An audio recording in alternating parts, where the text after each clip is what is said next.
The United States military carried out what it called self-defense strikes yesterday in southern Iran. A spokesman for U.S. Central Command said targets included Iranian missile launch sites and boats attempting to place mines. CENTCOM added the strikes were done to, quote, protect our troops from threats posed by Iranian forces as the U.S. military continues to defend our forces while using restraint during the ongoing ceasefire. It's not the first time fire has been exchanged in the region throughout this tenuous truce. Iran didn't immediately respond to the attack publicly, but state TV reported blasts around a city on the Strait of Hormuz, and Iran's supreme leader said yesterday the U.S. will no longer have a safe haven in the Gulf. That renewed set of strikes comes as an Iranian delegation traveled to Qatar yesterday as part of peace talks. The status of negotiations, however, remains unclear, with mixed messages coming from both warring parties. The Associated Press cited two regional officials and a U.S. official who outlined some details of a possible deal, including an end to the fighting on all fronts, including in Lebanon, the gradual reopening of the Strait of Hormuz, and seeing Iran give up its stockpile of highly enriched uranium. President Trump, meanwhile, wrote on social media yesterday that he expected Iran to either turn its enriched uranium over to the U.S.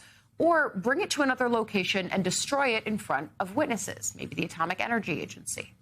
It's not clear if Iran has agreed to this, and the country's foreign ministry spokesperson said yesterday Tehran was not discussing details of its nuclear program. It all comes as Secretary of State Marco Rubio said negotiations with Iran could still take several days.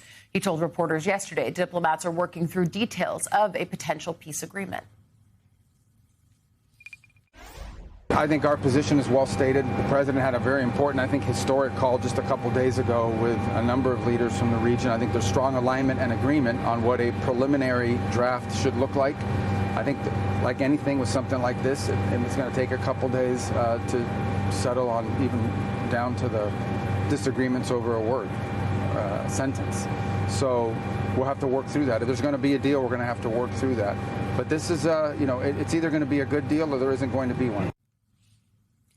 Here at the table with me, MS Now White House reporter Akayla Gardner. I was struck listening to Secretary Rubio about the ways that he's talking about, yeah, you might need a few more days.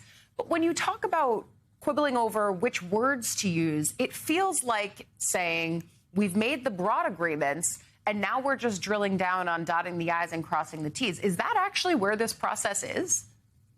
A huge reality check is the agreement that they're talking about now is the agreement for the final agreement. They're talking about a deal that would implement a ceasefire, which is what Iran has been pushing for. They want a total ceasefire, including in Lebanon, to just start these conversations about the complicated details of their nuclear program, about the Strait of Hormuz, which they are still pushing to control and use tolls over. So this is a process that basically kicks off another possibly 2 months of negotiation. So we are still not very close to a permanent ceasefire, but they are talking about an agreement that would put a firmer ceasefire, I suppose, or something that Iran would be comfortable with in order to continue with negotiations. And yet the Iranians are still publicly saying we're not talking about our nuclear program, even as the president of the United States is floating several different possibilities for how they could get rid of their highly enriched uranium. That has been so confusing to me. It's unclear to me whether this is just public posturing by Iran, but the president is incredibly aware of the criticism that he is facing about the early contours of this deal and the comparisons to the JCPOA, which he pulled out of in 2018. Yes. He is obsessed with creating a deal that looks better than the JCPOA. And most of what we've heard, even destroying the majority of its uranium, that was also part of the JCPOA. And I think that is why the president is now pushing for this expansion of the Abraham Accords, which he has wanted to do for a long time, because it would give him something unique to tout, but also complicates these negotiations so much. We're talking about negotiations that typically last months on their own, and he is now putting them on parallel tracks and asking for this to be a mandatory request for so many Gulf countries. Yeah, and of course, when you talk about the Abraham Accords, one of the great foreign policy successes that this administration likes to tout from its first term in office, and it's also one of the things that now has Senator Lindsey Graham praising what they're doing as someone who had previously, just in the last 48 hours or so, been very critical of the Iran deal that was coming together, in large part because of the ways that it has shades of that Obama-era deal. Mark Polymeropoulos and I are obsessed with talking about the ways that these deals with Iran and the U.S. might actually end up looking quite similar, despite all of the many months and years that Trump spent completely lashing out at the Obama-era deal and now ending up with something that kind of looks similar. Absolutely. And the president has been posting cartoons about this. He is Because very much trying to create this comparison that he is already, quote, winning the war. Even yesterday at the Memorial Day remarks that the president gave, I couldn't help think about Secretary Pete Hegseth talking about in the very early stages of this war, criticizing the press for covering the deaths of some of the first service members in this war and saying that they were trying to make the president look bad. The president is obsessed with his public perception. And even before this deal, he is trying to create these expectations that whatever he produces will be better than JCPOA. And I think we have to wait to see the fine print to actually see if that's true. Yeah, there's the policy toll that we've talked about, and then there's the human toll that you're centering there rightly, especially the day after Memorial Day. But let's dive in a little bit deeper there, too, because President Trump began Memorial Day yesterday with an early morning social media post attacking the Democratic Party. He wrote in part, "Happy Memorial Day to all, including the Democrats who disrespect our military and all of the tremendous success that it has had over the last year." Several hours later, the president marked the holiday in a more traditional manner. He traveled with the vice president and other officials to Arlington National Cemetery. There, the president laid a wreath at the tomb of the unknown soldier and gave brief remarks. In his speech, the president honored our fallen heroes and touted his recent military successes.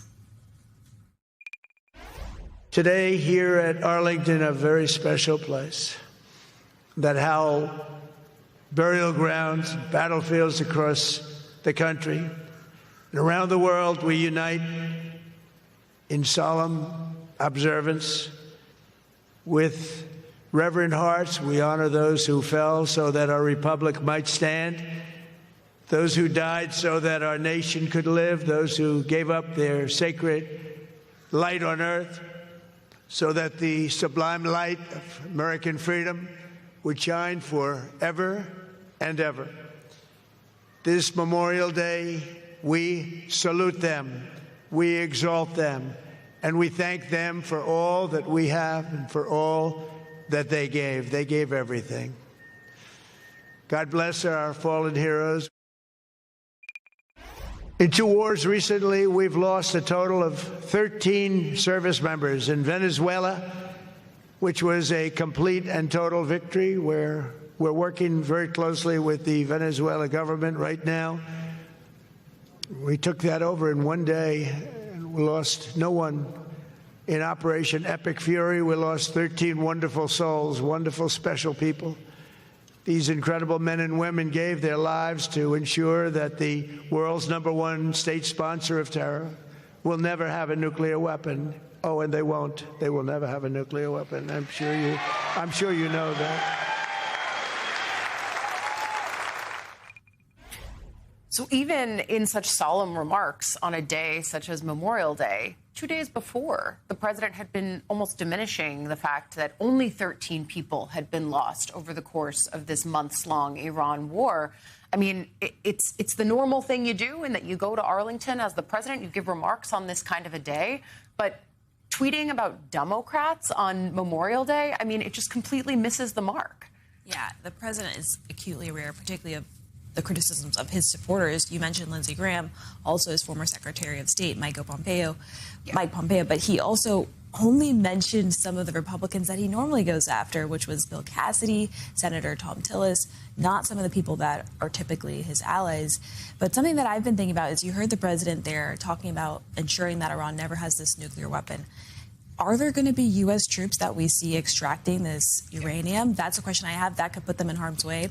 And at the end of the day, until there's a permanent ceasefire, there's still tens of thousands of American troops that are stationed in the Middle East that are in harm's way unless they can bring this to an end. Yeah, and I think that has been the continuous question, which is if the goal is regime change, how do you do that without U.S. boots on the ground? If the goal is getting rid of the enriched uranium, how do you end up doing that? What is the agency that enforces that? Does that involve U.S. troops? I think that's always been the persistent question on Capitol Hill and in the halls of power that have not had a chance to weigh in on the U.S. role in this conflict, but are very much watching the president wage this war effectively unilaterally. And the tenuous ceasefire remains in place, but to what end? I think that is one of the key questions here. MS Now White House reporter Akayla Gardner, thank you for your thoughtful reporting as always.